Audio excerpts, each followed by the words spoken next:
karena itu sangat wajar ketika di bulan Ramadan ini bagian besar umat Islam begitu bersemangat dalam membaca Al-Quran.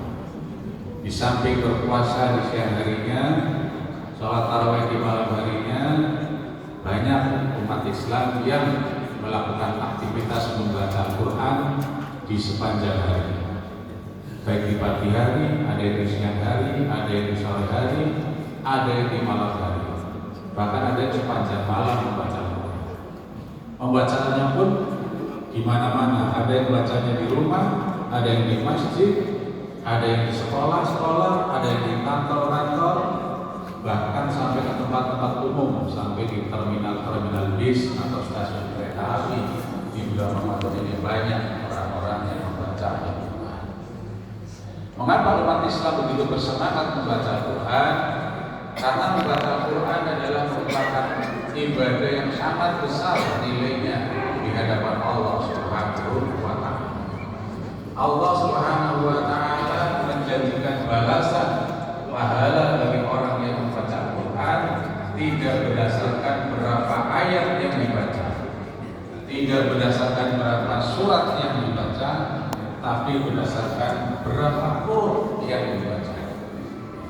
Rasulullah SAW bersabda, "Man qara'a harfan min kitabillahi falahu bihi hasanah wal hasanatu bi asri amsalihha." Barang siapa yang membaca satu huruf dari kitab Allah, maka baginya satu hasanat, dan satu hasanat itu pahalanya 10. Jadi satu huruf membaca Quran pahalanya 10. Dalil sebagaimana dikutip oleh Imam Al-Ghazali dalam kitab Ihya Ulumuddin, balasan bagi orang yang membaca Al-Quran di dalam sholat adalah 100 kebaikan setiap hurufnya. Berarti 10 kali lipat dari membaca Al-Quran di luar sholat. Oleh karena itu, mari kita lebih bersemangat lagi dalam membaca Al-Quran, baik di dalam sholat maupun di luar sholat. Bahwa dari hormati, namun demikian, membaca Al-Quran akan mendapatkan pahala yang sangat besar jika membacanya dengan ilmu. Ya, ada tata cara membaca Al-Quran agar membaca Al-Quran kita mendapatkan pahala yang sangat besar. Itu membaca Al-Quran harus sesuai dengan kaidah membaca Al-Quran. Itu harus sesuai dengan ilmu tajwid. Di dalam tajwid ada kaidah at-tajwidu la khilafa annahu fardhu kifayah wal 'amalu bihi fardhu 'ainin 'ala kulli muslimin wa muslimatin minal muslimin. Ilmu tajwid ini hukumnya fardhu kifayah. Teorinya itu fardhu kifayah. Artinya di dalam masjid ini satu orang yang mahir ilmu tajwid, yang lainnya tidak punya kewajiban untuk mengerti teori tajwid. Tapi mengamalkan tajwid wal amal bihi fardhu ain. Tapi mengamalkan tajwid itu fardhu ain. Mengamalkannya dalam baca Al-Quran itu fardhu ain, artinya kewajiban individu, kewajiban personal, tidak bisa diwakilkan. Harus mau tidak mau membaca Al-Quran harus dengan tajwid. Bagi yang tidak baca dengan membaca Al-Quran dengan tidak dengan tajwid berarti tidak ada nilainya di sisi Allah Subhanahu.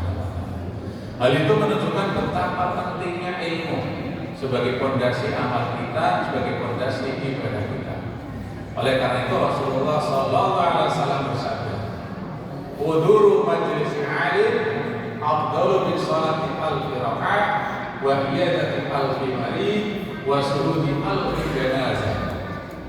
Menghadiri majlis ilmu, menghadiri majlis orang alim itu lebih afdal daripada sholat sunnah 1000 rakaat. Lebih afdal daripada mengunjungi 1000 orang sakit, lebih afdal daripada mengunjungi 1000 jenazah. Para sahabat heran, mengapa sebesar itu keutamaan menghadiri majelis ilmu, mengkaji ilmu, mempelajari ilmu. Mereka bertanya, qalu ya Rasulullah, ma min qiraatil Qur'an. Wahai Rasulullah, bagaimana dengan membaca Al-Quran?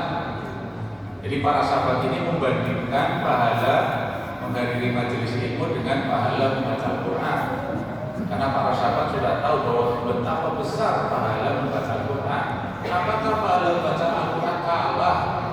dengan mempelajari ilmu.